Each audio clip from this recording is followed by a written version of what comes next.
एक बहुत बड़ा विशाल पेड़ था। उस पर बीसियों हंस रहते थे।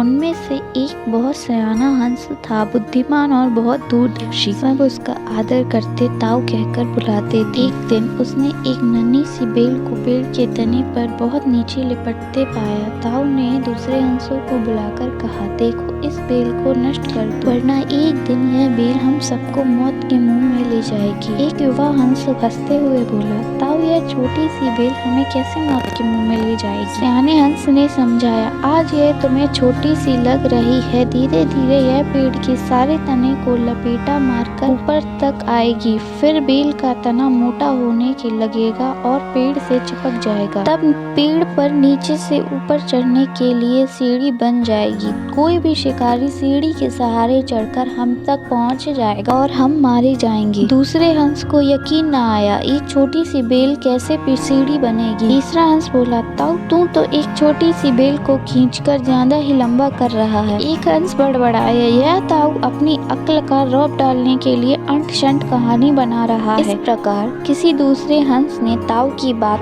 को गंभीरता से नहीं लिया। इतनी दूर तक देख पाने की उनमें अक्ल कहाँ थी। समय बीतता रहा, बेल लिपटते लिपटते ऊपर शाखों तक पहुँच गई। बेल का तना मोटा होना शुरू हुआ और सचमुच ही पेड़ के तने पर सीढ़ी बन गई, जिस पर आसानी से चढ़ा जा सकता था। सबको ताऊ की बात की सच्चाई सामने नजर आने लगी, पर अब कुछ नहीं किया जा सकता था, क्योंकि बेल इतनी मजबूत हो गई थी कि उसे नष्ट करना हंसों के बस की बात नहीं थी। एक दिन जब सब हंस बाहर दाना चुगने गए थे, तब एक बहेलिया उधर आया। पेड़ पर बनी सीढ़ी को देखते ही उसने पेड़ पर चढ़कर जाल बिछाया और चला गया। शाम को सारे हंस लौट आए। पेड़ पर उतरे तो बहेलिये के जाल में बुरी तरह फंस गए। जब वे जाल में फंस गए, फड़फड़ाने लगे, तब उन्हें ताऊ की बुद्धिमानी और दूरदर्शिता का पता लगा। सब ताऊ की बात न मानने के लिए लज्जित थे और अपने आप को कोस रहे थे। ताऊ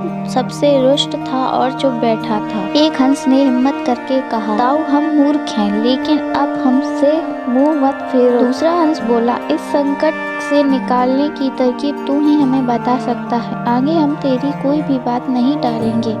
सभी हंस ने हामी भरी। तभी ताऊ ने उन्हें बताया, मेरी बात ध्यान से सुनो।